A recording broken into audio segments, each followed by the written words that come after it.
استناشوا هالقاس والقيسوا.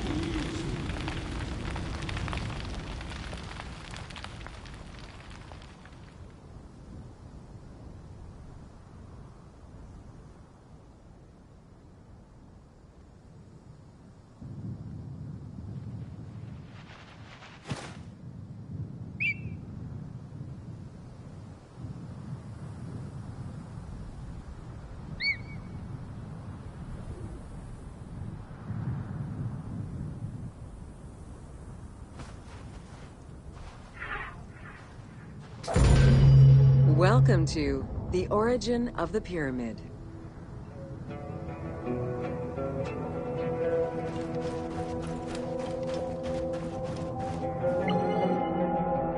The origin of the word pyramid is controversial. Most believe that it originates with the Greek word pyramis, which referred to a bread of conical shape. Life and death in ancient Egypt were modeled on the cycle of the sun. The perfect shape of the smooth-faced pyramid became associated with the metaphor of the pharaoh transformed into one of the sun's rays in death. Pyramids represented the Benben, the primordial mound of the Heliopolitan creation myth.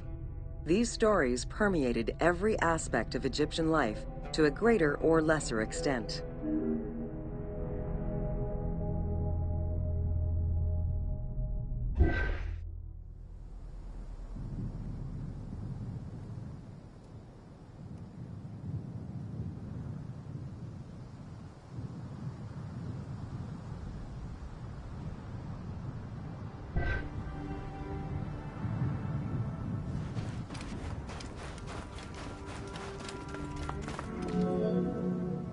During the pre-dynastic period, the development of funerary practices was different, depending on whether one was located in Lower Egypt or Upper Egypt. Well before the pyramid, there was the burial pits. It is on the site of Merimde Beni Salome in Lower Egypt that we find the oldest funerary site, dating back to 5000 BCE. Study of the tombs revealed that the bodies of the deceased were deposited in a shallow grave, in a fetal position. Though a few objects were recovered from these graves, they offered no insight as to the social class of those interred within.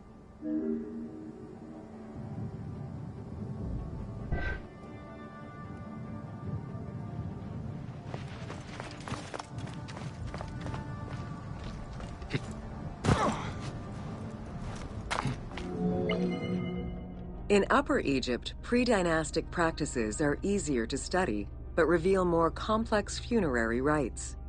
They are divided into two cultural phases, Badarian and Nagata. The Badarian phase ranged from 4400 BCE to 3800 BCE. Small necropolises were discovered on the outskirts of villages, revealing the emergence of a funerary cult. The bodies of the deceased were lowered into an oval grave and covered with goat or gazelle skins. Items needed in everyday life were added alongside the body.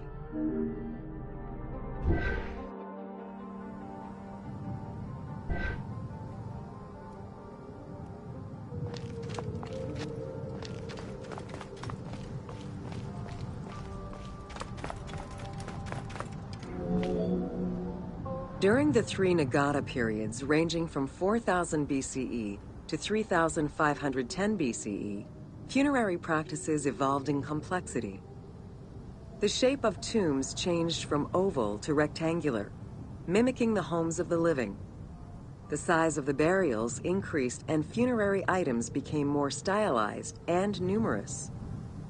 Tombs gained complexity with masonry, wooden veneers, or raw bricks added to strengthen the structures. In time, socially stratified necropolises emerged. For example, in Hierakonpolis, the elite and commoners had separate necropolises.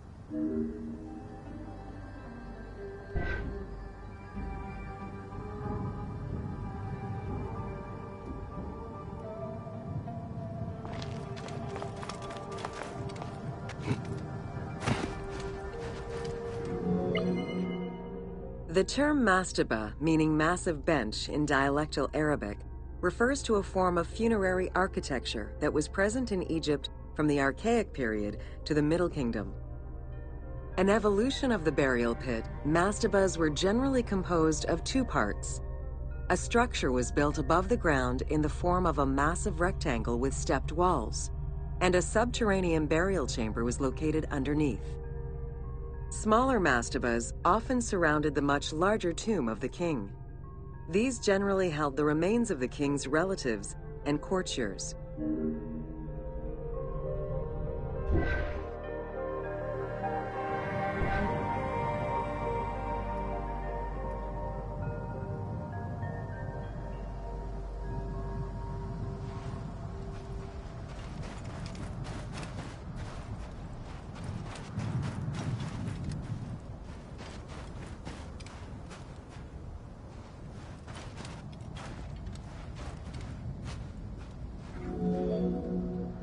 The arrangement of the substructure of the mastaba evolved during the course of the Old Kingdom.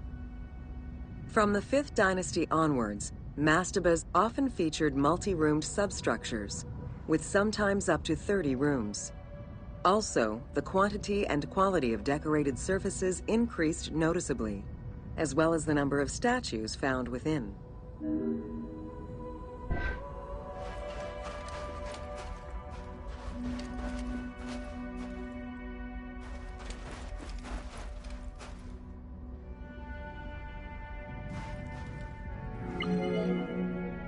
The 6th dynasty would see art used to its utmost. The entire surface of a mastaba would be covered in scenes of daily life, illustrating the prosperity of those lucky enough to comfortably spend eternity near the pyramid of a pharaoh. The best example of this type of mastaba is the tomb of Meroruka in Saqqara.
Welcome to the Step Pyramid Complex of Djoser.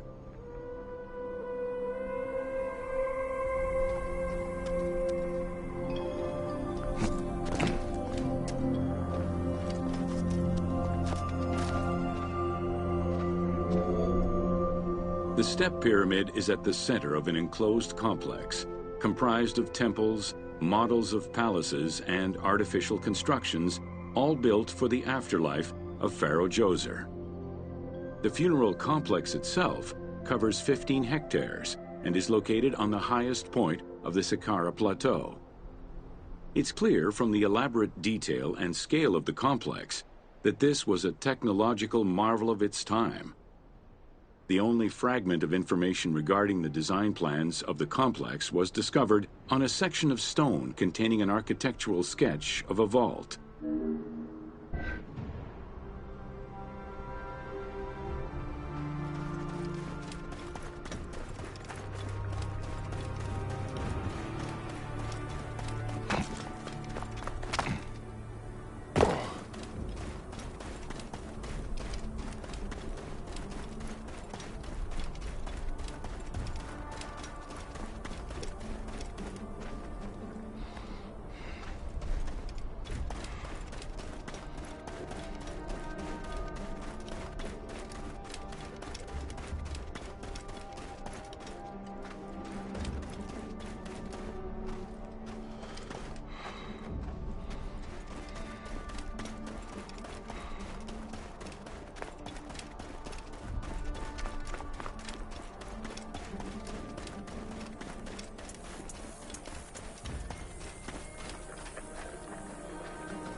The Step Pyramid is the first monument built of stone.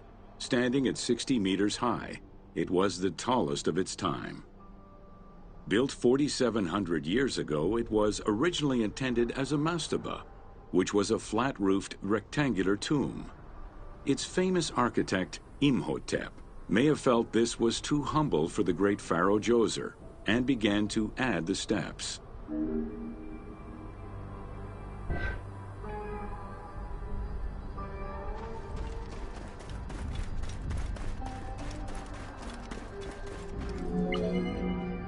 The Step Pyramid complex is enclosed within a 1,600-meter-long wall that is 10 meters high.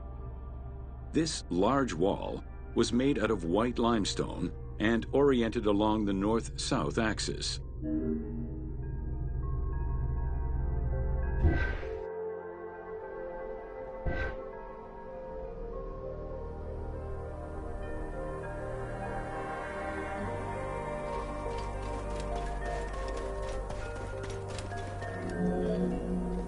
While there are 14 doors, only its eastern door was intended to accommodate the living.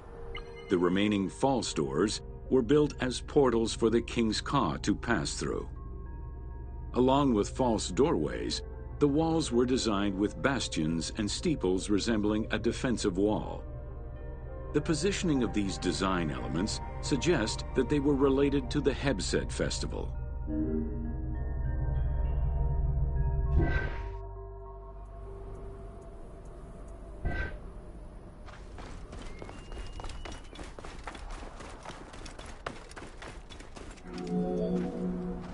The only real entrance into the complex is at the end of a long, narrow passageway. This enclosure has a stone canopy carved to resemble wooden logs. At the end of the passage is a large opening. Meant to resemble a doorway, it has carved doors and hinges that are permanently open and immovable.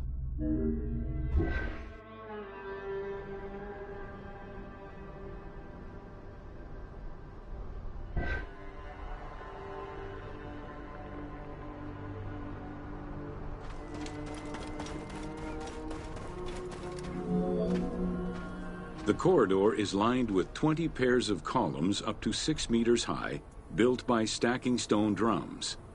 The completed facade was made to resemble reed stock bundles. Traces of red paint were found on the columns, along with black paint on the support walls. This would have had the effect of blending the walls into the shadows to give the red columns the illusion of standing on their own.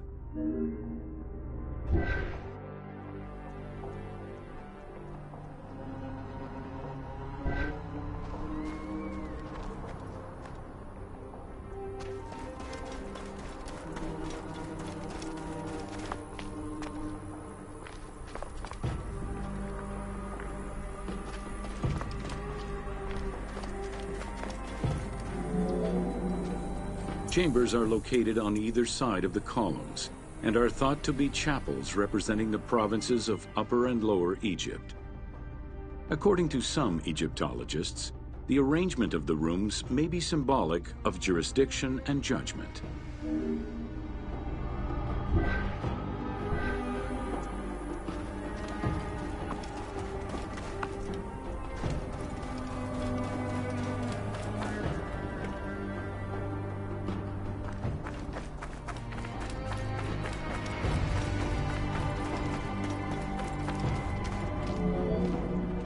Guarded by a line of carved snakes, this tomb is located at the southern end of the courtyard. The burial chamber is beneath it, down a 30-meter deep shaft. The low-ceilinged chamber resembles a mastaba and is relatively intact compared to the later burial chamber. The tomb is made of pink granite, though there is evidence it was once polished limestone. Too small for a body, it is possible that the tomb was intended for the king's Ka, or to hold the canopic jars containing the king's organs. Later traditions in burials would have the canopic jars in the same chamber as the body.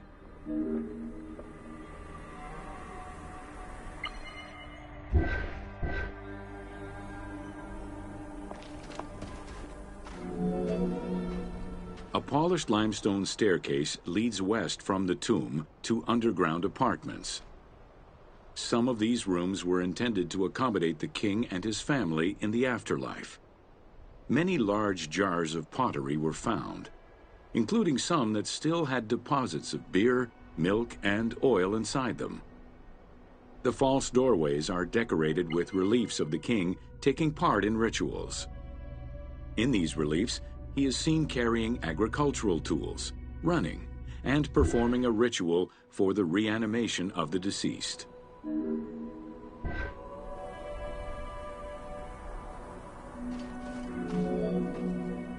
The architect Imhotep chose stone as a building material in order for the complex to last. Following the completion of the initial mastaba, Imhotep devised a burial of more ambitious dimensions. He set about stacking mastabas on top of each other.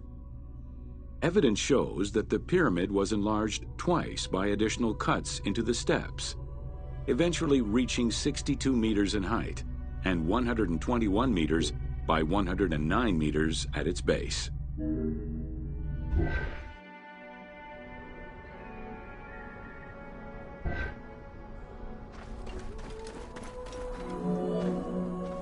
A staircase allowing the pharaoh to enter the divine world was represented by a tiered pyramid, oblong in shape, completely enveloping the original mastaba. The pyramid itself is a solid structure. All of the chambers and tunnels are beneath the structure.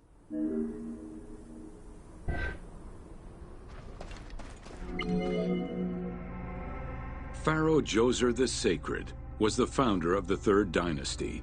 He ruled for 19 years. During his reign, he was known as Horus Negereket, divine of the body. He was given the name Djoser several centuries after his death as a sign of respect, and he is regarded as one of the greatest pharaohs of Egypt. An apocrypha was drafted in his name during the Ptolemaic period, 2,500 years after his death.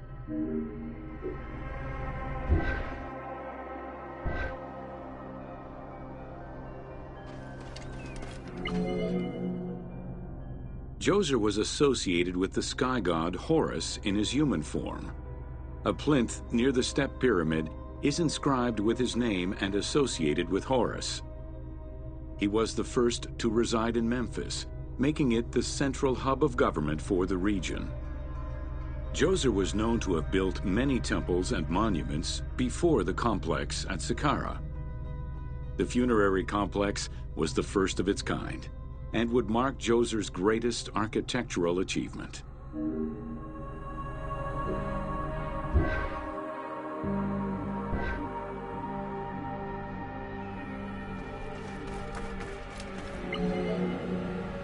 The Funerary Complex was built to resemble Djoser's palace, with the stone carved to imitate mud brick, trees, and reeds.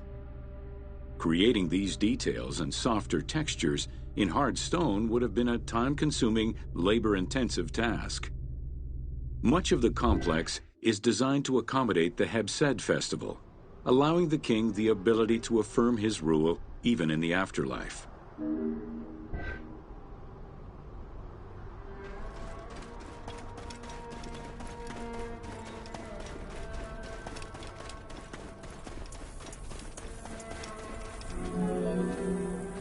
In the corner is a temple referred to as T. This temple is among the most mysterious structures in the complex. Its outer facade is plain, while inside it is decorated with intricate jed pillars and carvings. It's possible that this place was intended to be where the Ka of the king materialized, symbolically visiting the platform of the Hebsed courtyard from the afterlife.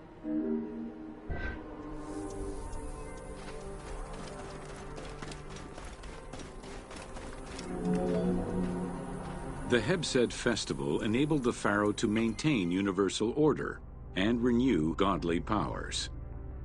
Through a series of trials and religious rites, such as dance, offerings, and visiting the sanctuaries of various deities, the ruler's vital force and divine nature was confirmed. The celebration was meant to represent the ruler's jubilee and would take place every 30 years, though the deadline was not always followed.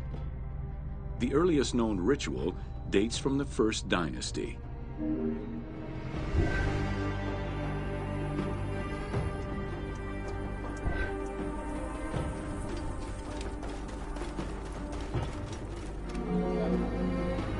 Within the complex of Djoser, southeast of the pyramid, is a dedicated space for this essential ritual to be performed by the king even in the afterlife. The Hebsed courtyard is lined with false chapels and equipped with a platform featuring 2 staircases meant to represent Upper and Lower Egypt.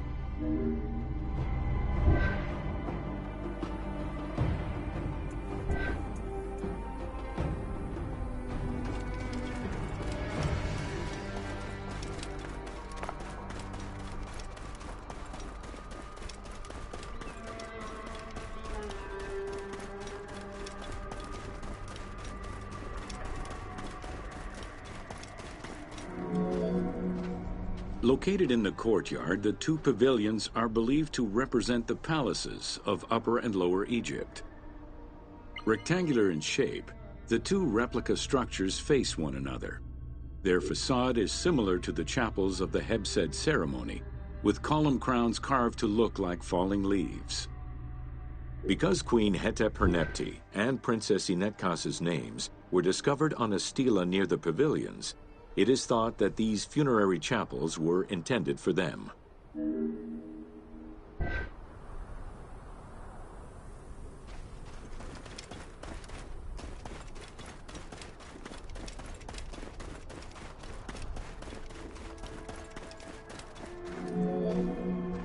The Funerary Temple is on the north side of the complex, facing the stars where the deceased ruler was believed to travel after death.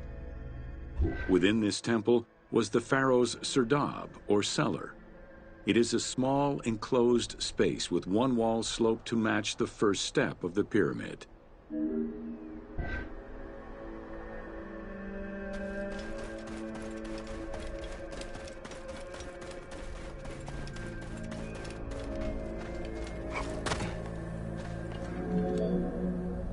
The north wall has 2 observation holes. A statue of Djoser is seated on the throne, wearing a mantle and a tripartite wig with a crown known as a Nemes. Representing the king's Ka, this statue looks through the observation holes into the courtyard, enabling the king to observe the ceremonies and receive offerings in the afterlife.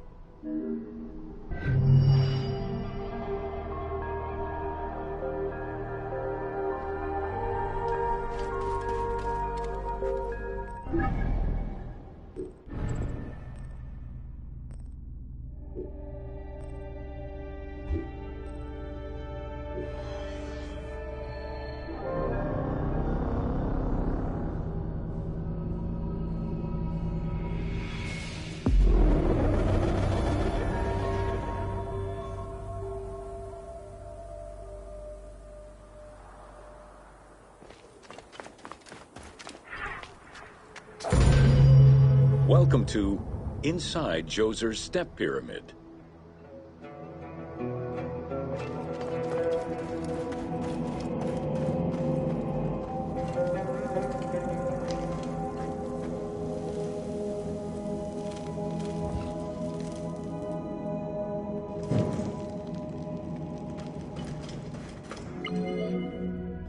The architect of the Step Pyramid, Imhotep, was a man of great importance to Pharaoh Djoser and ancient Egyptians in general.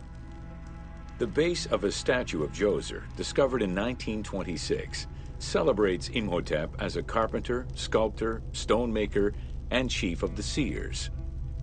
Little is known of Imhotep's day-to-day life. While he is credited for writing medical texts, it is for his role of architect that he is most famously known.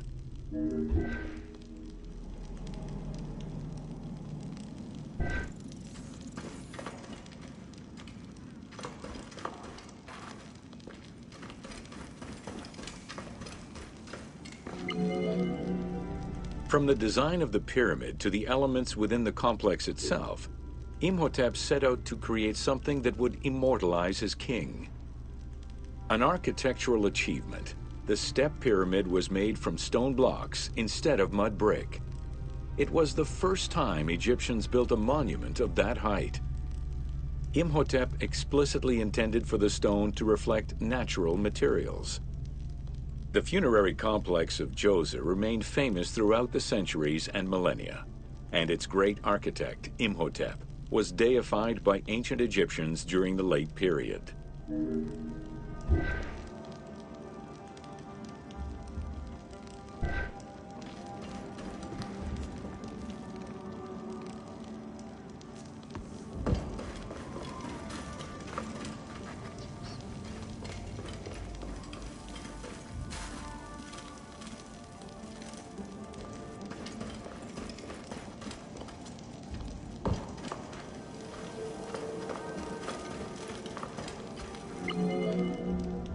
In addition to the central subterranean palace built for Djoser, 11 wells were dug.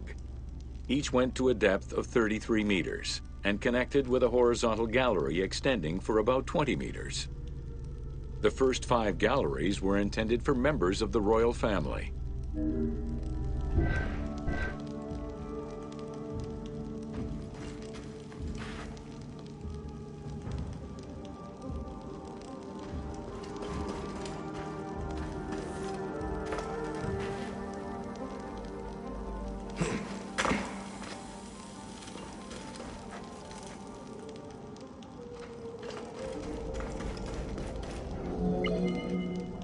Two passages lead underground and branch off in 3 directions to various magazine galleries. This vast underground space accommodated sections for storage and ceremonial offerings. One of the tunnels, starting on the east side of the pyramid, contained 40,000 stone vessels, many of them belonging to the king's ancestors.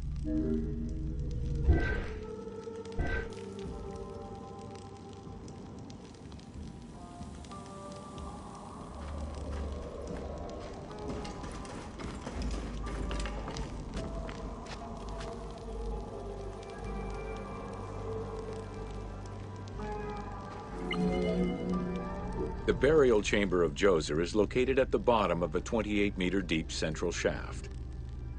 According to Egyptologist Jean-Philippe Lauer, the chamber was originally made from polished blocks of limestone, while its ceiling was decorated in 5-pointed stars. At some point, however, the limestone blocks were replaced entirely by pink granite blocks, leaving behind only fragments of limestone blocks decorated with stars.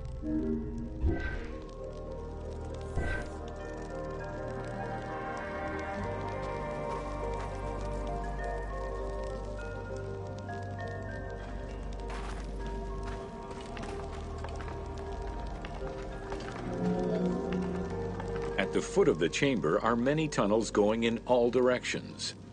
This maze of tunnels, galleries, and chambers stretches over 5 kilometers. There are a number of dead ends and false doors. They may have been intended for the afterlife, rather than to fool thieves.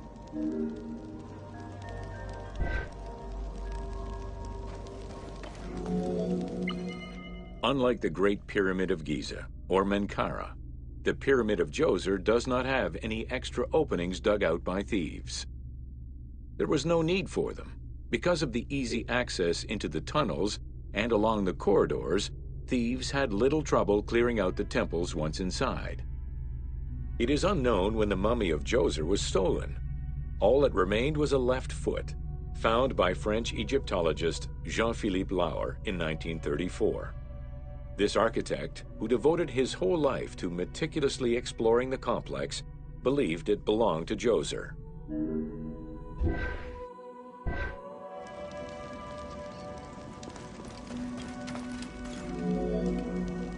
The Pharaoh's apartments, also known as the Blue Chambers, are decorated with blue-green tiles meant to imitate the reed matting that covered the walls and windows of his palace.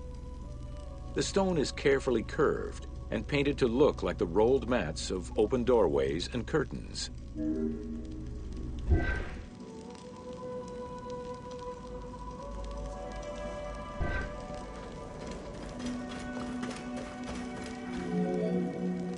There are two long rooms running side by side along a north-south axis. The south room has false doors separated by stone panels, while the north room is a corridor which allows access to side chambers. Nearby chambers originally housed the pharaoh's treasures.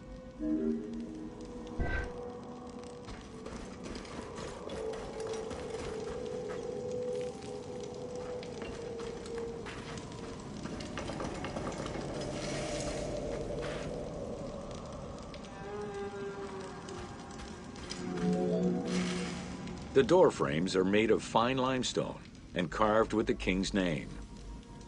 As in the south tomb, reliefs are carved into the doorways. These reliefs show the king performing rituals and visiting divine sanctuaries for all eternity.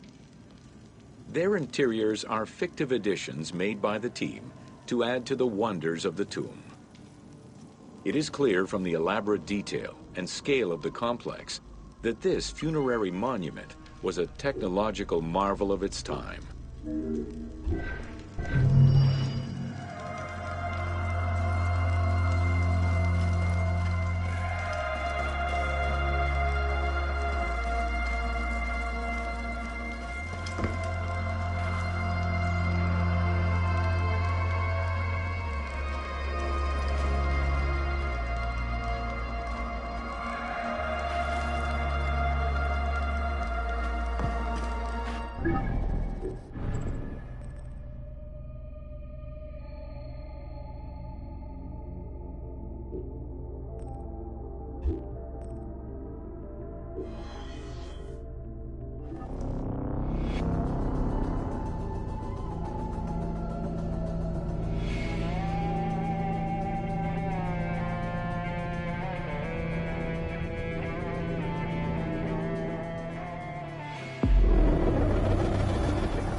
Welcome to Sneferu's first pyramid.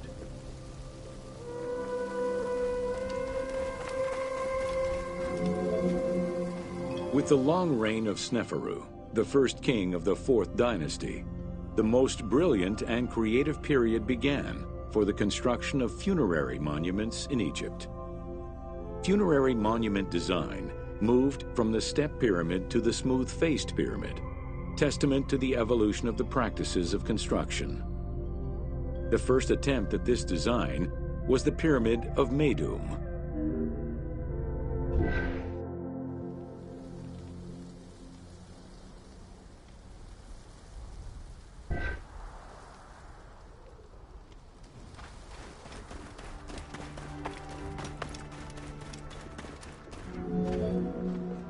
While Sneferu's monument started as a 7-stepped pyramid, it was later altered into an 8-stepped structure. The final phase of construction saw the steps filled out and an outer casing applied to achieve a smooth surface.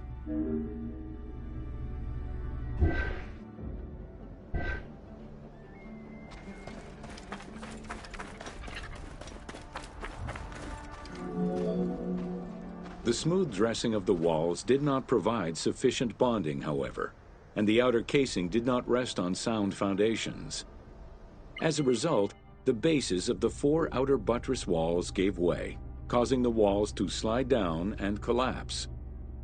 While the Meidum Pyramid was abandoned due to design flaws, it showcased other innovations that would impact all future pyramid designs.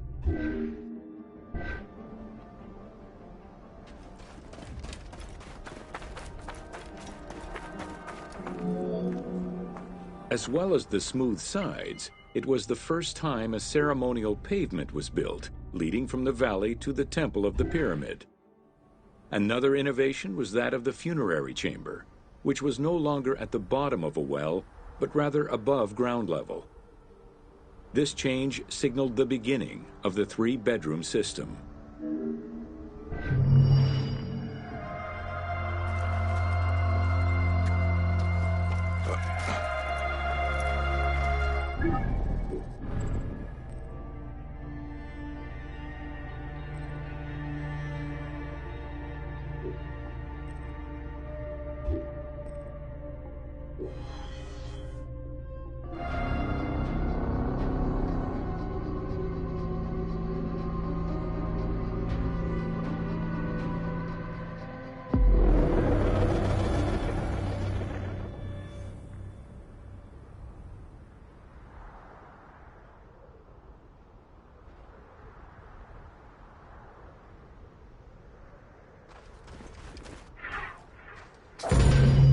Welcome to the Bent Pyramid of Dashur. After the construction of the Meidum Pyramid failed, Sneferu transferred his residence and the official necropolis to Dashur. There he began construction on his second attempt at a funerary monument. The resulting structure, known as the Bent Pyramid, is the only one of its shape in Egypt.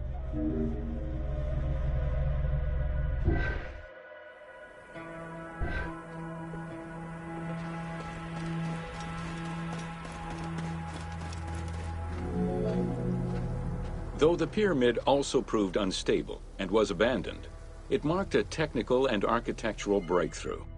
Heralding an important design transition, the Bent Pyramid displays a shift from the step pyramid to a functional smooth-sided pyramid.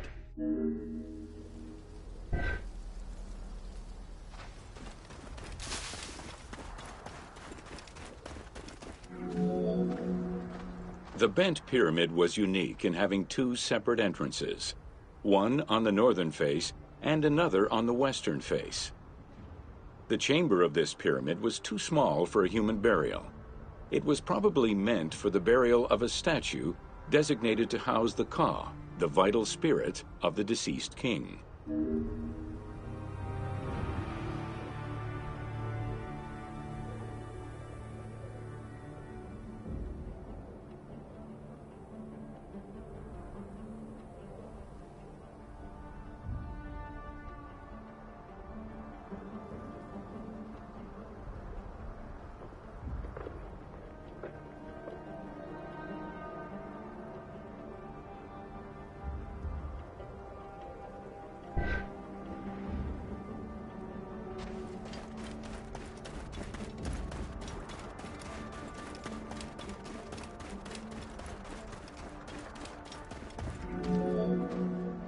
With the Bent Pyramid, architects successfully experimented with a completely new idea: to build the pyramid with a core of huge stones settled on a progressive horizontal design.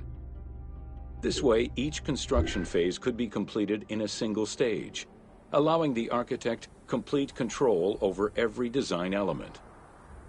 Unfortunately, these precautions did not prevent sagging or cracks in the interior rooms of the pyramid. Sneferu abandoned the monument and began the construction of yet another pyramid.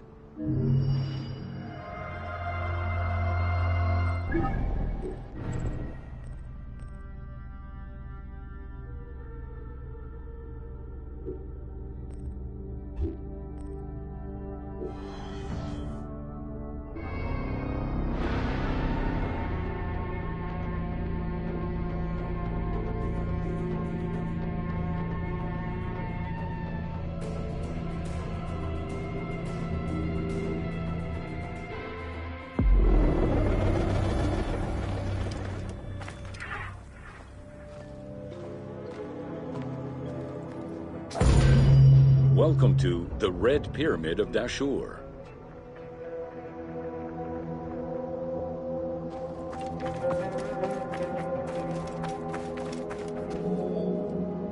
The Red Pyramid was built 2 kilometers to the north of the Bent Pyramid. It was so named due to the reddish limestone used in its construction.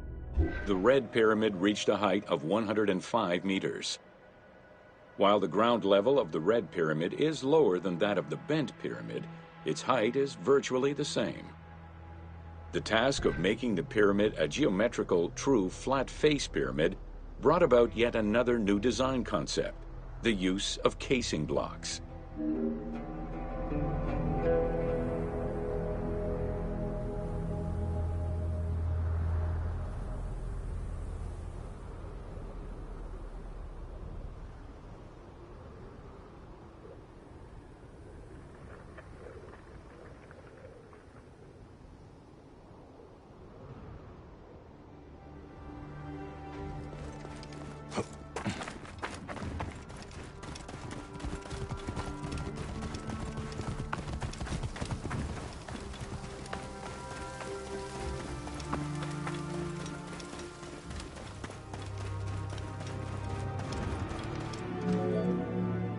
The descending corridor of the pyramid, which opens to the north, arrives at ground level, where two almost identical spectacular chambers with high ceilings are aligned north to south and connected by a short horizontal passage. In the south wall of the second chamber, accessed by a staircase, another corridor leads to the final chamber, which is built within the masonry of the pyramid itself and aligned east to west.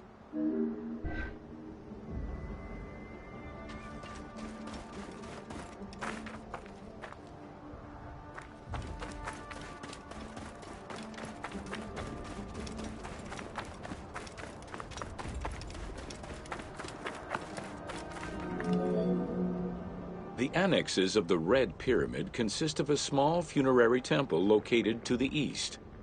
A causeway presumably ran due east from the temple, but it has yet to be excavated.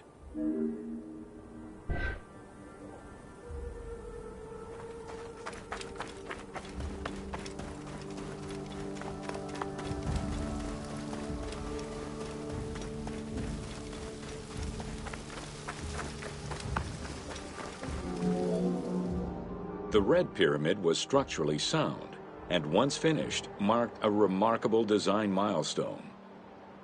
Finally successful in his attempts to build himself a suitable funerary monument, Sneferu knew his future beyond death was assured.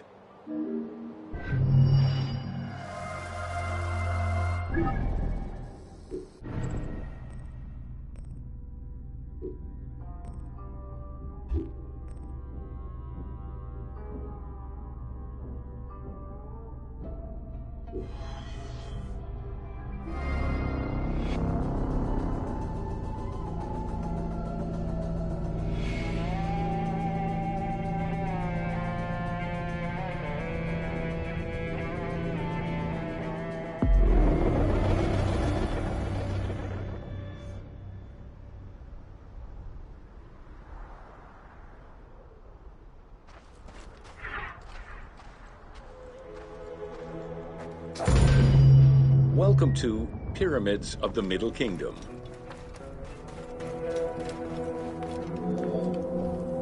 During the Middle Kingdom era, the powerful rulers of the 12th dynasty resumed the tradition of elaborate pyramidal tombs. For example, Amenemhat I built a funerary complex in Lisht, and Senusret II selected the Elahun site in the Fayum. Amenemhat II and Sesostris III, however, cast their favor towards Dashur. Amenemhat III built a pyramid there as well before moving to Hawara in the Fayum.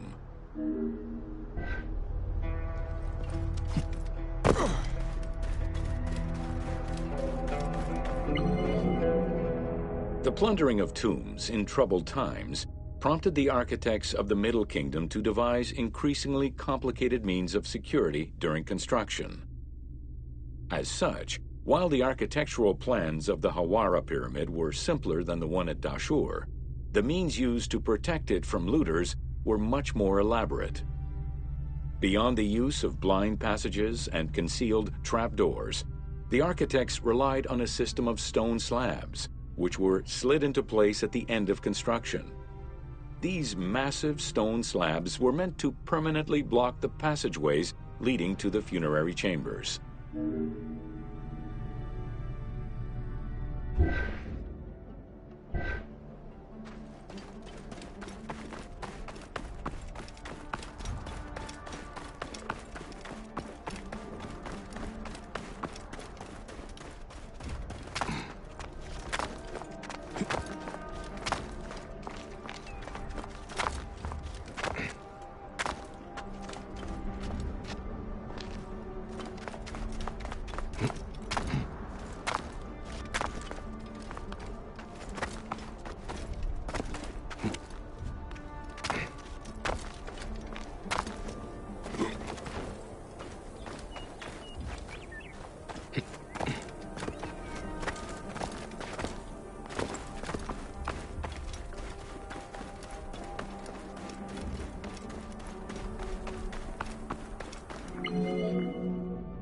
The kings of the 13th dynasty began building their pyramids at Mazguna, south of Dashur, then moved on to Fayum and Abydos.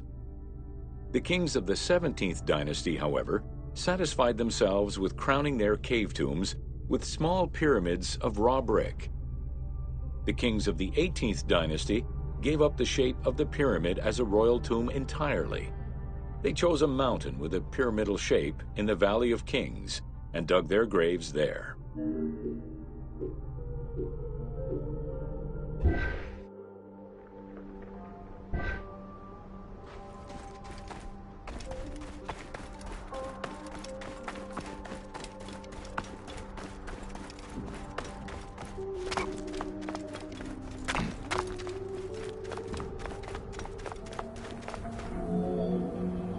It was not until the Nubian pharaohs of the 25th dynasty that kings were once again buried under pyramidal tombs. In fact, today, the area of ancient Nubia, modern Sudan, contains a record number of 220 known pyramids to Egypt's 138. Despite their slow decline in use and quality, pyramids continued to fascinate all and sundry up to the Roman era. They remain to this day a symbol of the religious dedication of the pharaohs and the grandeur of ancient Egypt.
Welcome to an overview of the Giza Necropolis.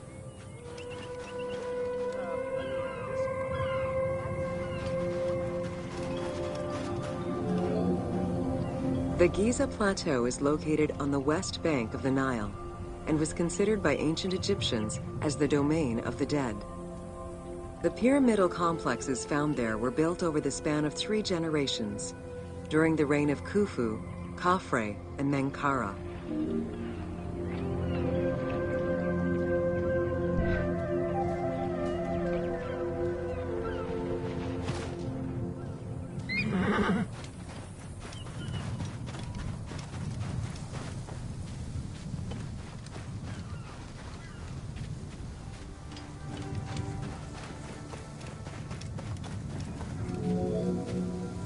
The Giza area, now famous for its 3 pyramids, is part of a wider grouping of funerary complexes. Rulers from this period generally elected to be buried in the area.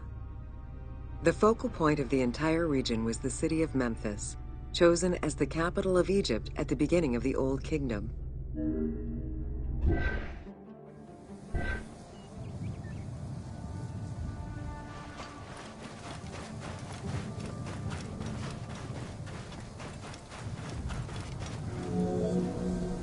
The placement of the Giza monuments, and particularly that of the pyramids, followed a practical yet strict alignment. First, they focused on cardinal points, and then they accounted for the natural geology of the plateau.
Welcome to The Riddles of...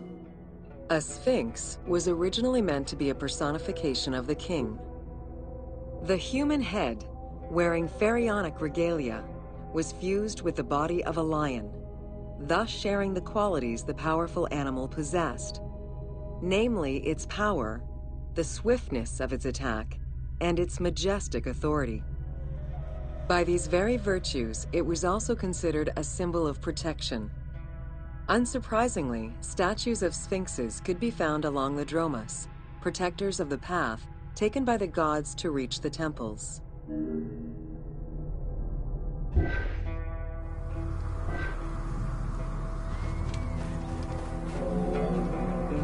Over the centuries, enthusiasts and historians alike have wondered, who built the Sphinx? For what purpose? And who does it represent? These questions remain unanswered. Several theories do exist, however, some more credible than others. One theory supposes that Djedefre chose to pay homage to his father Khufu by building the Great Sphinx of Giza.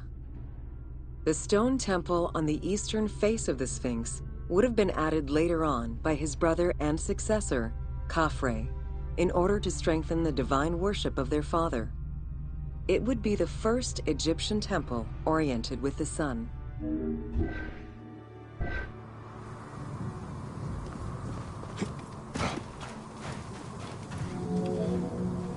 Another theory suggests that the Sphinx was built by Khafre and was meant to represent him.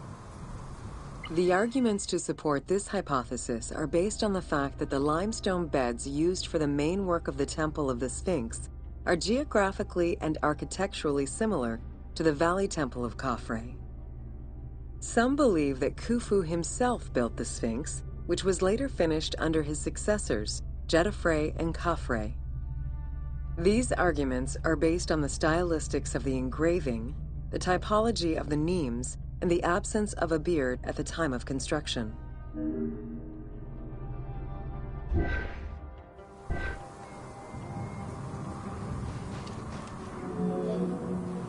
While ancient Egypt as a whole leaves a rather monochrome vision of its monuments and statuary, it is vital to understand that in ancient times, absolutely everything was painted.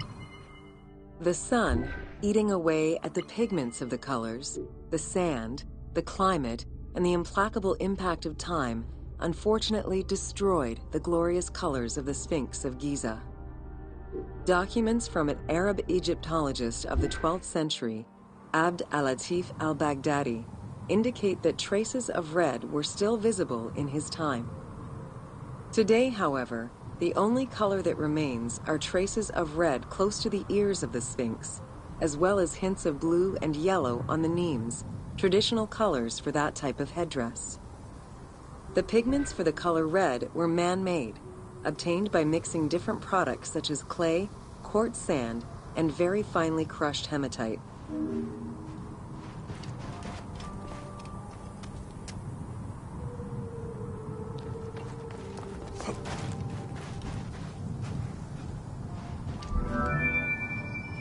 Red had a strong symbolism in ancient Egypt. It was both the color of life and the color of death. It could represent the sands of the desert or the brilliance of the sun. Red was also associated with the god Seth, vengeful and destructive. The Egyptian word for red, Dashur, is also the word which was used to signify the desert, or the royal crown of Lower Egypt. In art, red was also the color used to paint the bodies of men, while yellow was used for women. It is possible that there were also color restoration efforts during the Saite period about 600 years before Cleopatra's rule, as indicated by notes on the inventory stele, discovered in 1858 by Auguste Mariette. It is because of this that the team made the decision to display it with its full range of colors, even though the Sphinx's colors would have likely faded by Cleopatra's time.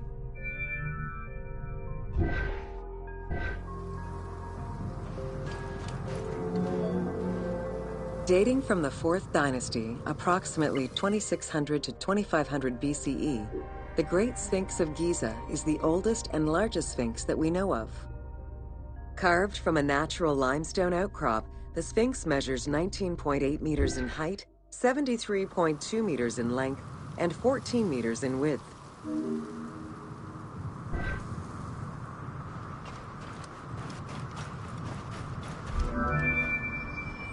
In order to bring polish to the imposing monument, several blocks of limestone were added after the initial construction phase. Since then, there have been numerous attempts at preservation. The polish present in the game integrates some aspects of modern restoration attempts. The team made this choice to present a more iconic version of the Sphinx of Giza to the player. Today, the Sphinx is called the Terrifying One. This appellation is translated from its Arabic name, Abu al-Hal, which in turn was derived from Baluba in Coptic.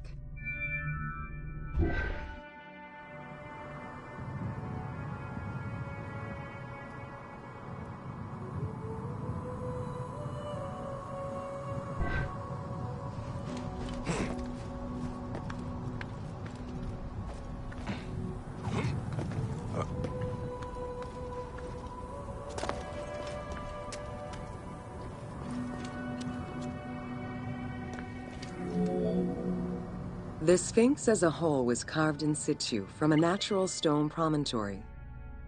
Its head was built in a limestone peak of the Mukutam Plate, and the body was sculpted in the underlying rock layer where it is located. The degradation of the Sphinx is due in particular to wind erosion and the different quality of limestone used in its construction. The level of sodium contained in the groundwater which abuts the stone is also a contributing factor.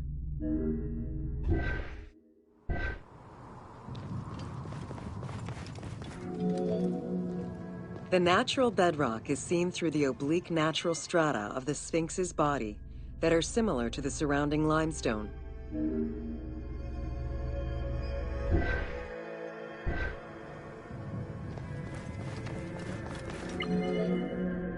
Since antiquity, people have always believed there was a hidden tomb deep within the Sphinx.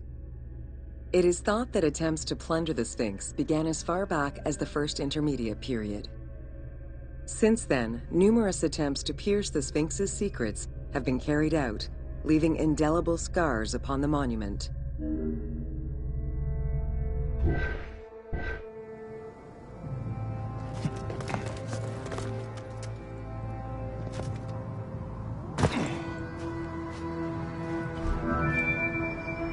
"12 meters long and cut during pharaonic times, another entrance in the back of the Sphinx aroused curiosity.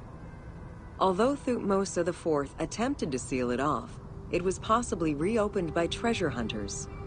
It was rediscovered by Howard Vyse and mapped more recently by Mark Lehner. This entrance at the back of the Sphinx leads to different cavities of a few meters each, in directions going inside the statue's body and under the surface. The team has used this opportunity to extrapolate a little more.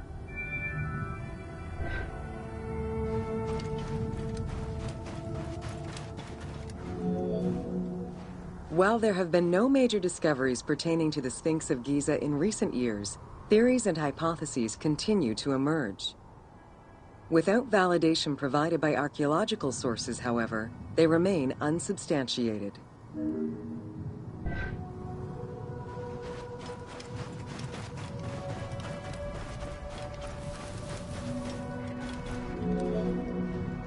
The first of the main theories as to the Sphinx of Giza's meaning posits that the Sphinx was originally a massive representation of the god Anubis. Its principal arguments are that the head of the Sphinx is disproportionate compared to the size of its body. The second theory believes that the representation of two sphinxes on the stela of Thutmose IV would indicate that another stone sphinx had existed on the site itself, possibly even in paired symmetry on the other side of the Nile. However, neither of these theories can be verified in any way.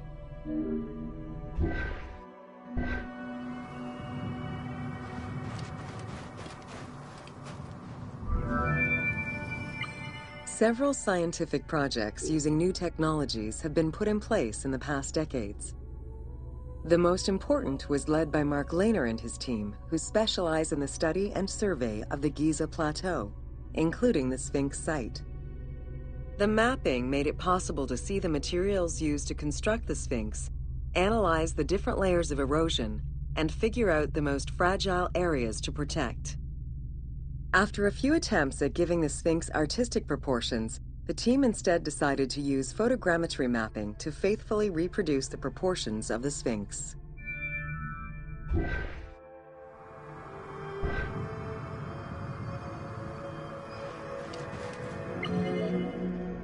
What the Sphinx of Giza represented during its construction and how the Sphinx was perceived by the Egyptians of the New Kingdom are two very different matters. Originally a representation of the king imbued with the power of the lion, the Sphinx was eventually viewed as a direct representation of the most divine. It is theorized that kings of the New Kingdom believed that the Sphinx of Giza was the one who recognized and legitimized the ruler of Egypt. Thus, despite the fact the Sphinx of Giza was partially buried under the sand during his reign, Amenhotep II knew that the monument was of great importance.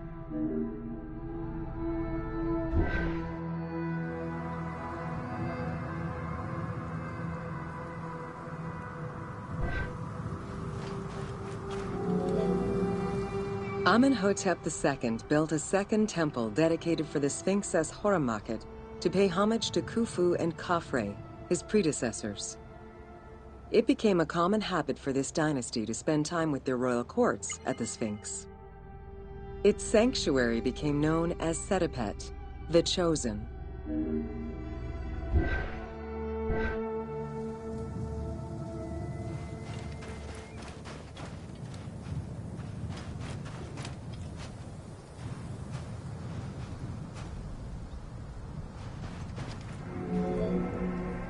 Egyptologist Mark Lehner believed that Amenhotep II built a statue of himself anchored between the paws of the Sphinx, likely to legitimize his reign, alongside a stela found by Salim Hassan. Many other pharaohs of this dynasty, such as Tutankhamun and Ramses II, also left marks of their passage in a similar fashion, sometimes even stripping the stones of nearby temples and pyramids to do so. Amenhotep II's son and successor, Thutmose IV, was a frequent offender.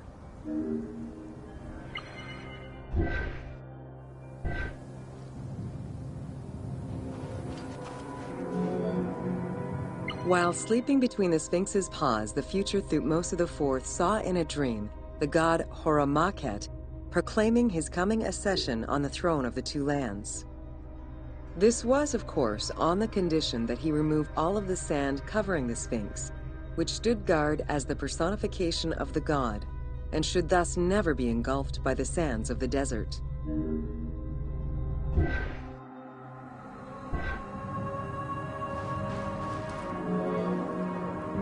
The 15-ton dream stela built by Thutmose IV to commemorate his dream was discovered by an Italian Egyptologist, Giovanni Battista Caviglia, in 1818, when he undertook the task of freeing the Sphinx from the sand, which had yet again covered it. Caviglia was looking for an entrance into the structure of the Sphinx, but instead he discovered an open-air chapel and stelas between the paws. Ashes from a ceremony were still present. Protected by sand, they quite possibly were from the last ceremonies in Roman times. That same year, Caviglia discovered fragments of the Sphinx's beard that had probably been added during the New Kingdom. If many of these pieces are held by museums in Cairo, a fragment is displayed at the British Museum, along with a piece of the uraeus that was on the Sphinx's headdress. It is believed this fragment of beard was possibly kept in place thanks to the statue of Amenhotep II, which was supposed to be located under the head of the Sphinx.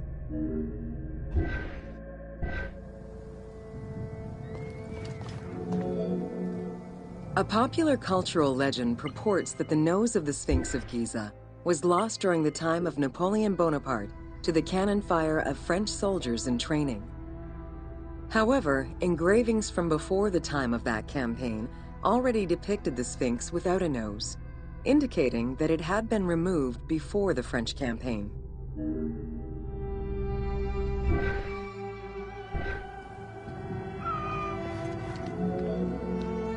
The most plausible hypothesis is based on the research of the German historian Ulrich Harman. During the 1980s, Harman compiled medieval sources written by Arab authors. In doing so, he discovered that the Sphinx was once perceived as a favorable omen, a deity supporting sediment-nurturing floods and crops. Around 1378, a Sufi by the name of Muhammad Sa'im al-Dar could not stand this vision of the monument, and in an iconoclastic act, broke the nose of the Sphinx. According to the texts, he was then hanged and burned between the legs of the Sphinx for his crime.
Welcome to Khufu's Funerary Complex.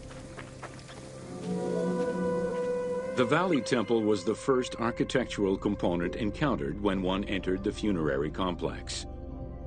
It was considered the official entrance of the tomb and mixed the structural components of both a temple and a portico. Khufu's Valley Temple shows evidence of a basalt pavement, letting us know where the portico portion of the structure was located.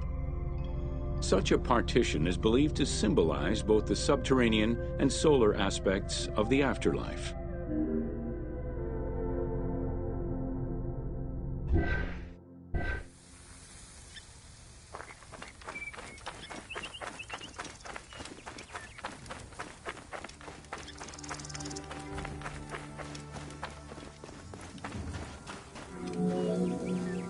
Khufu's causeway ran from the floodplain up to the plateau, linking together the Valley Temple and the Mortuary Temple. A traditional causeway presented itself as a paved path, enclosed by walls and often roofed.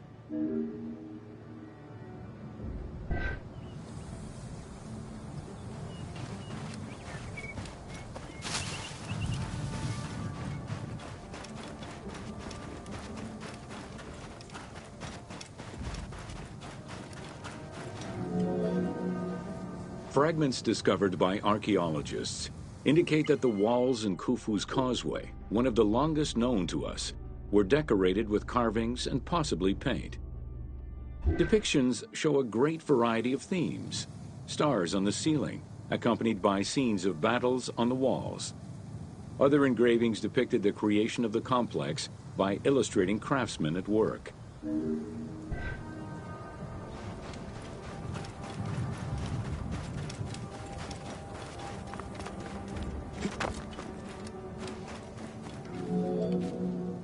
The most impressive private cemeteries of Giza are located east and west of Khufu's pyramid. The eastern cemetery was reserved for members of the royal family, while the western cemetery was mostly set aside for various court dignitaries. In both areas, private tombs, also known as mastabas, were aligned and laid out methodically in streets and avenues. This arrangement was probably an attempt at recreating the king's court for the afterlife.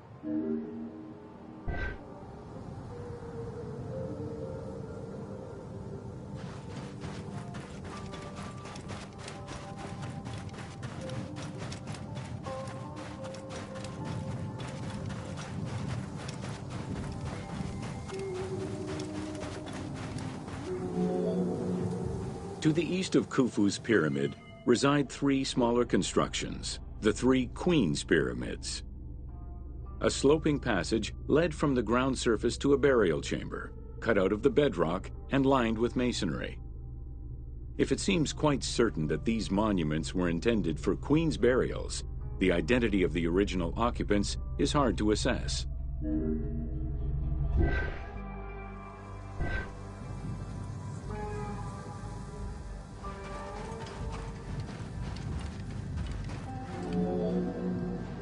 The northernmost pyramid was most likely meant for Queen Hetepheres, who is believed to have been Khufu's mother.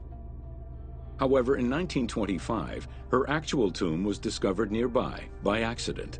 It was hidden at the bottom of a deep masonry pit in an underground chamber. Within the concealed chamber, Egyptologists discovered the most complete royal funerary equipment, dating from the Old Kingdom, though her body was missing.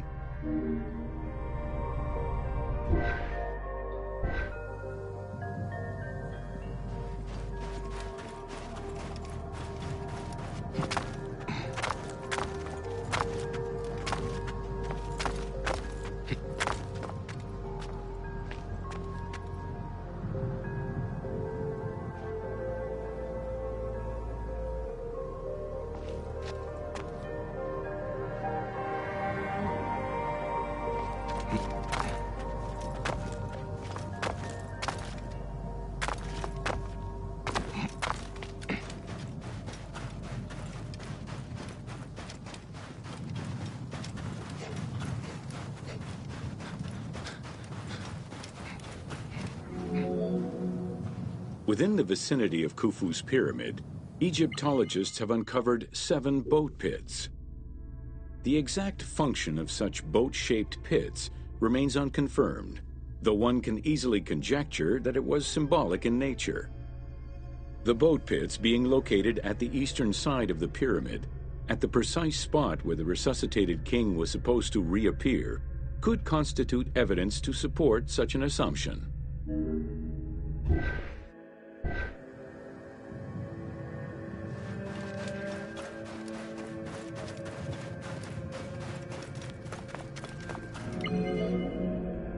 The 2 southern boat pits, each covered by a roof of huge limestone slabs, were discovered in 1954 by Kamal al-Malak, an Egyptian Egyptologist.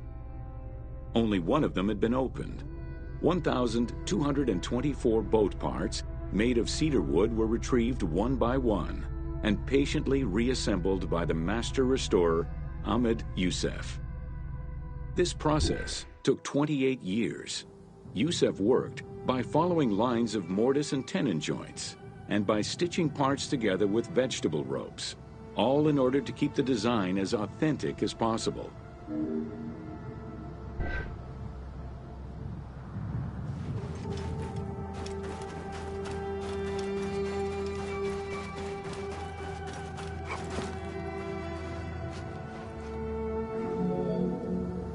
The Greek term Pyramidion refers to the capstone of a pyramid or the tip of an obelisk.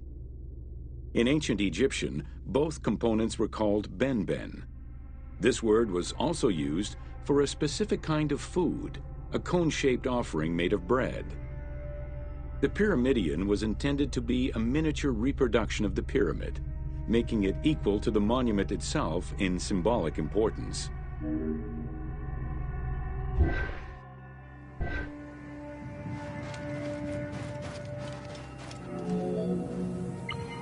A few pyramidia have been retrieved from pyramidal complexes.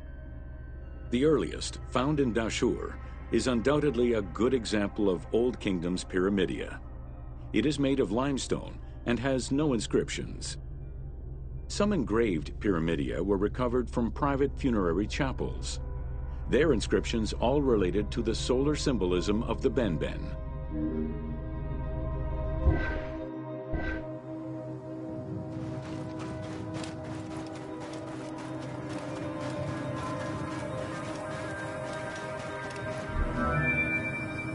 The pyramidia of the pyramids of Giza were never recovered. The reconstitution you see in the game is fictive, incorporating a golden pyramidion bearing inscriptions relevant to Khufu.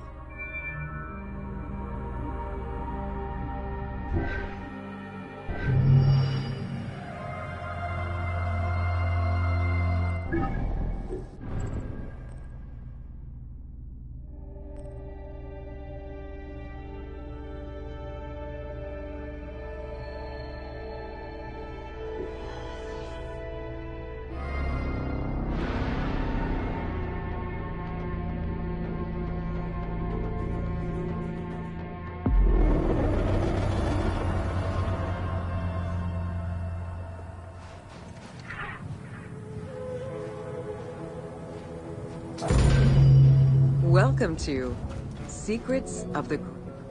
Built around 2550 BCE, the Great Pyramid of Giza is considered one of the most iconic structures of Egypt. It is the biggest of the pyramids and the only one of the 7 wonders of the ancient world still standing. The numbers associated to the Great Pyramid of Giza are impressive. A workforce of over 20,000 people, 6 million tons of stone, and 20 years of construction. It was a massive undertaking for a pharaoh's tomb.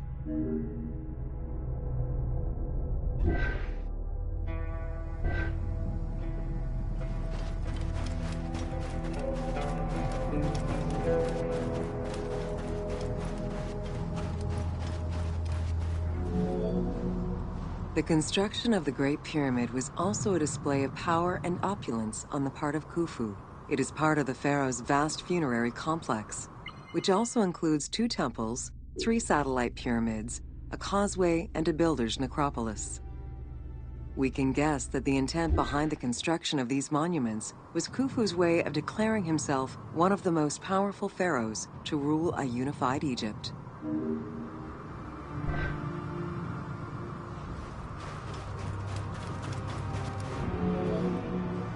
New insights into engineering and ancient Egyptian culture are still being revealed over 4,500 years later. For example, a recently unearthed papyrus offers a glimpse into the life of a tradesman at the time of the pyramid's construction. Also, a logbook belonging to a team leader during the building gives details on the craftsmen, their work schedules, and the raw materials required.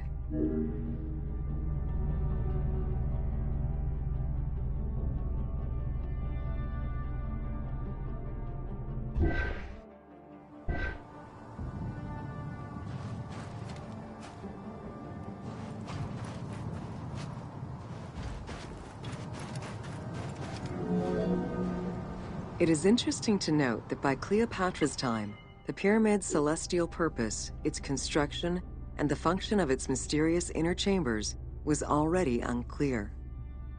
Today, it is only through dedicated research that we have begun to grasp some of the Great Pyramid's mysteries.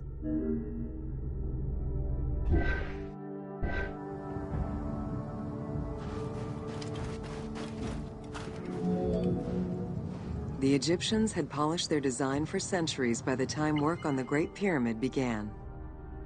Intended as a tomb for Khufu, the Great Pyramid's structural design has been considered to be nearly perfect by engineers and historians ever since.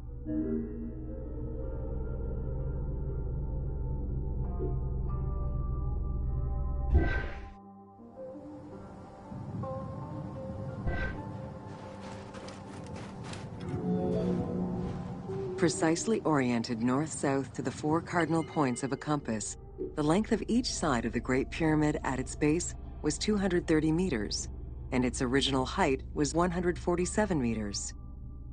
The pyramid is a mere 0.05% error away from being a perfect square.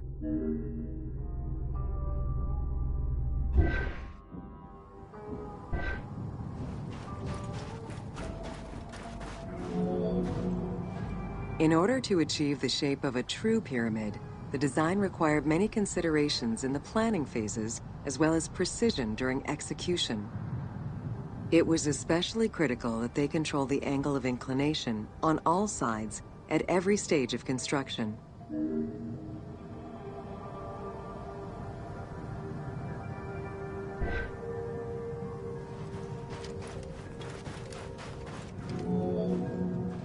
Materials for the Great Pyramid consisted of quarried limestone blocks, weighing between 2 to 15 tons each.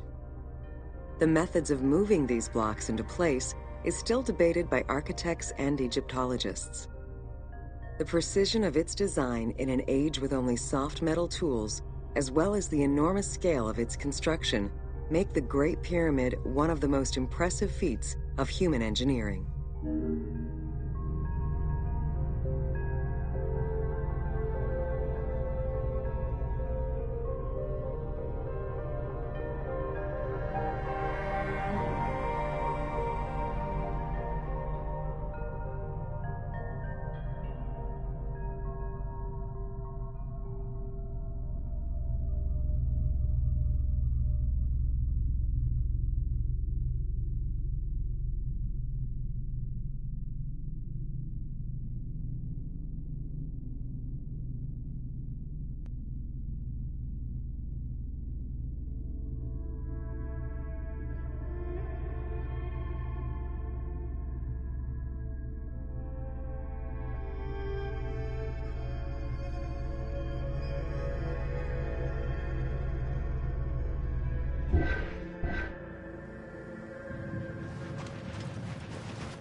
It's estimated that it took between 600,000 and 2 million blocks of stone to build the Great Pyramid.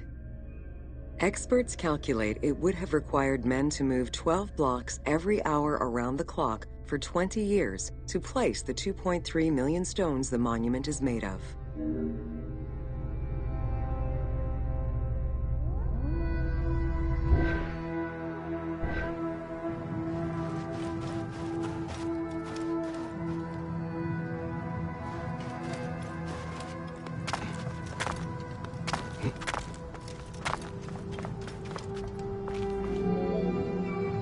While the interior chambers were built with red granite from Aswan, most of the pyramid was made from local limestone, weighing between 2 to 15 tons per block.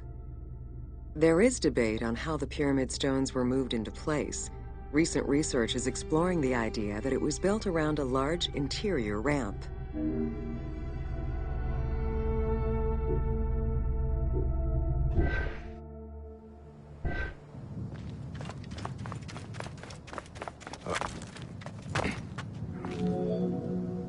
The recently discovered logbook confirms that the high-quality limestone of the outer casing was brought by boat across the Nile from a quarry in Tura.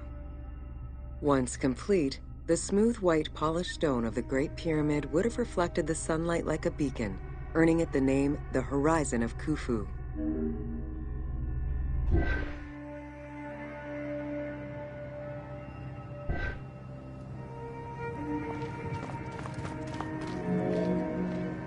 Over the centuries, thieves and travelers attempted to access the Great Pyramid numerous times.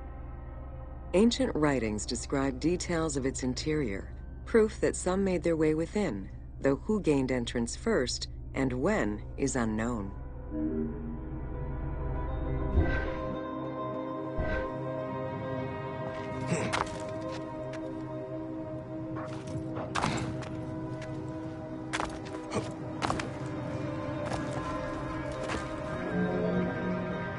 The main entrance of the Great Pyramid is located 17 meters above ground level.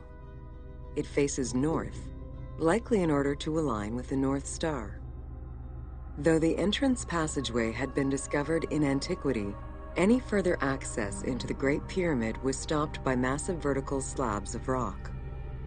As such, present-day visitors to the pyramid must use the robber's entrance.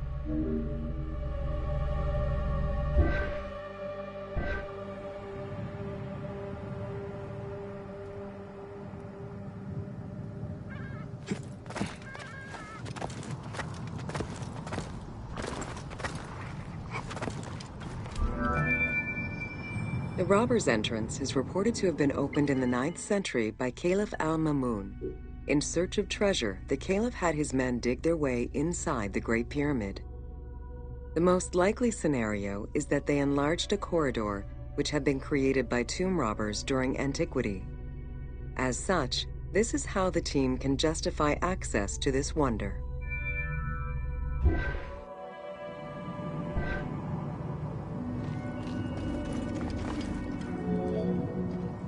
Attempts to gain entry to the Great Pyramid and uncover its potential secrets continued throughout the centuries.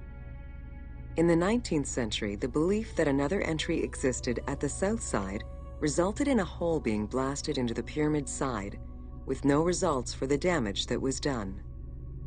While the search is still ongoing today to uncover more hidden rooms and passageways, conservation is the primary concern of all such efforts.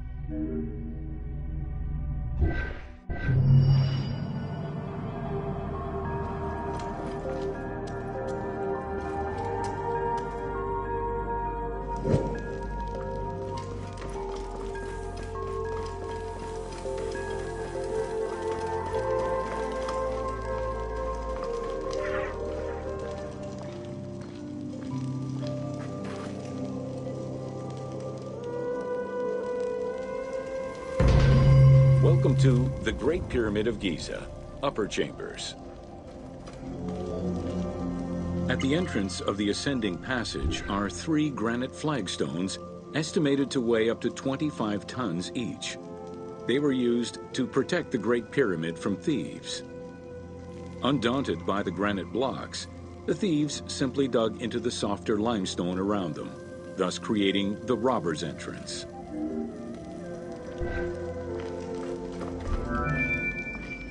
While in reality the robber's entrance is one single cavity which leads to both passages, in the game, the team created individual accesses to either passage. As such, in the game, one entrance leads to the ascending passage, while another leads to the descending passage.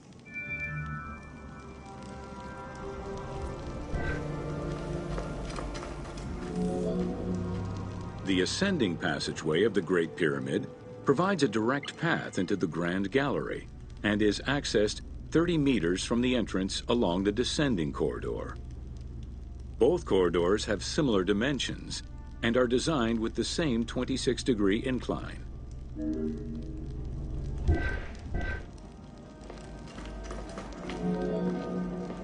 The ascending corridor has smooth masonry on its walls, and the layout includes many trapezoidal stones. Both the floor and ceiling of the passageway indicate that the passage was enlarged, possibly during or after the funeral, to allow workers room to move granite blocks meant to plug the corridor.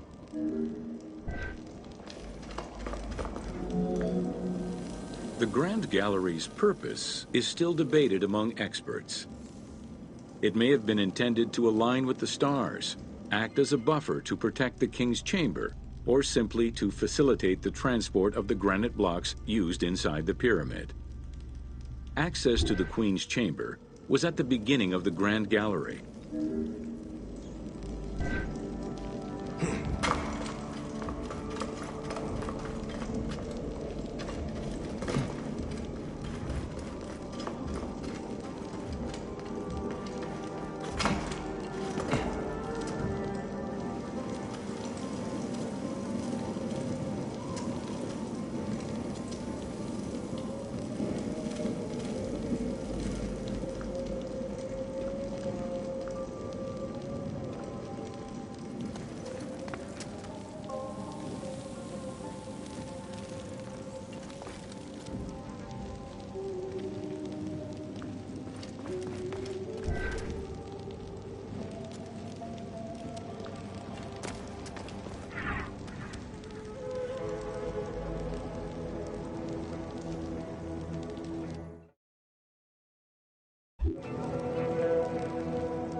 Though this room is referred to as the Queen's Chamber, it is believed that there was no queen buried here.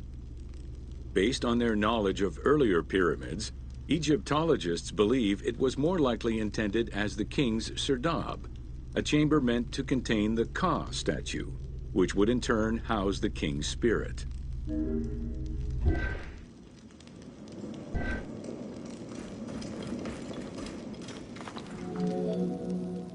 Situated exactly within the pyramid's center, on the east-west axis of the pyramid, the chamber has a vaulted ceiling and measures 5.7 by 5.2 meters. In the eastern wall, there is a niche tucked away in a small corbelled archway, which may have originally held the Ka statue. Behind this niche is another smaller hole, possibly dug out by thieves in search of further treasure.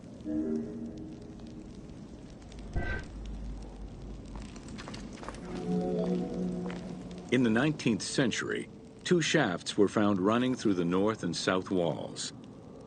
They each run in a horizontal line for 2 meters before sloping upward, and both are closed off with limestone blocks fitted with copper handles. Whether they were intended as ventilation shafts for workers or a celestial connection for the pharaoh's spirit is unconfirmed.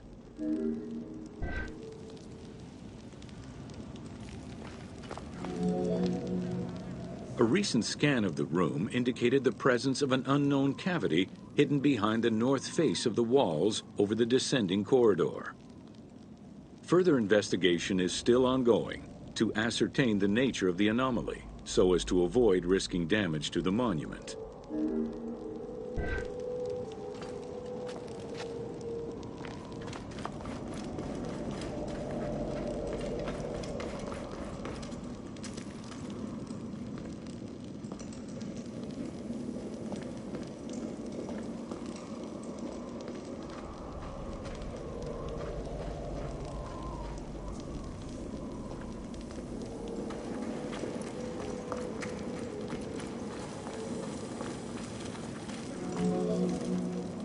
Khufu's architects were possibly influenced by earlier rhomboidal pyramids when designing the gallery.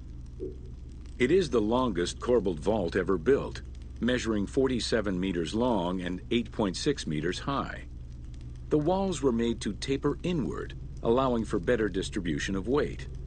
As a result, the ceiling measures just over a meter wide at its highest point. Though this construction technique is present in other pyramids, few have the same precision and stability.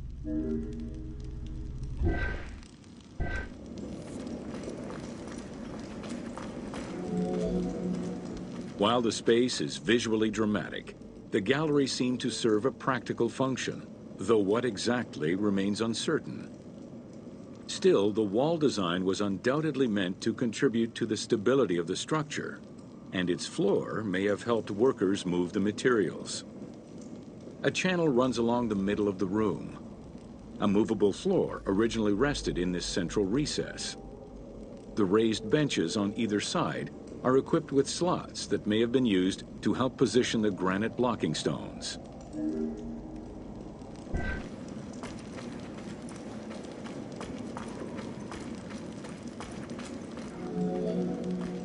At the end of the Grand Gallery is the entrance to the antechamber leading to the King's Chamber. Directly above, there is another narrower horizontal passage that connects to the top of the King's Chamber and allow the workers access to the weight relief rooms.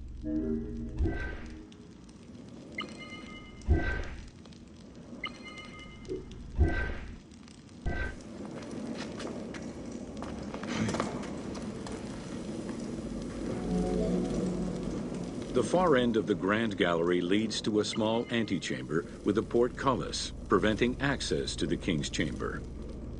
The portcullis was composed of 3 separate granite slabs. They were designed to be lowered into place and seal the chamber after the burial of the king. The grooves dug out to hold the slabs in place are still clearly visible to this day. The elaborate locking system was composed of a series of grooves for the ropes and pulleys that dropped the stones into place like the notches on a key.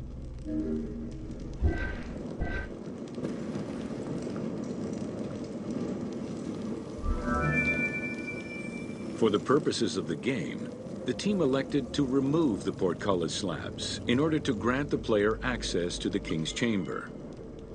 In reality, workers would have backed out of the room after the funeral, lowering each slab into place behind them one at a time. Each of the 3 stones were smashed by looters centuries later, and evidence of their break-in is still evident. The king's chamber is built entirely out of red granite. The king's chamber measures 5.8 meters in height. It has an imposing cover of 5 stacked levels above, with granite beams weighing 25 to 40 tons each. The uppermost level is surmounted by a vault of stones, arranged in chevrons to bear the enormous structural load.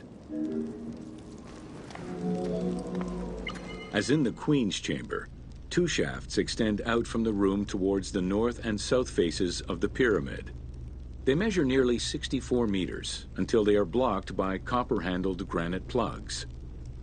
Some experts in the culture of the Old Kingdom believe that the shafts were thought to lead the king's soul to the stars, with the incarnation of the pharaoh as the god Ra, represented by the northern well, and the god Horus by the southern well.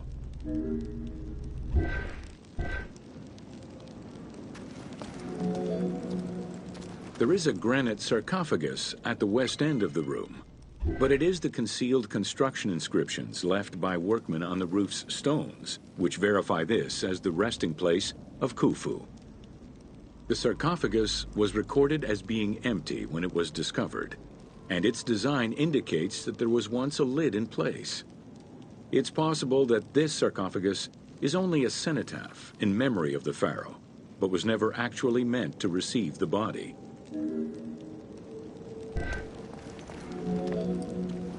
Khufu's mummy was never found. It is hoped that as of yet undiscovered hidden rooms and shafts of the pyramid may provide an answer as to its location.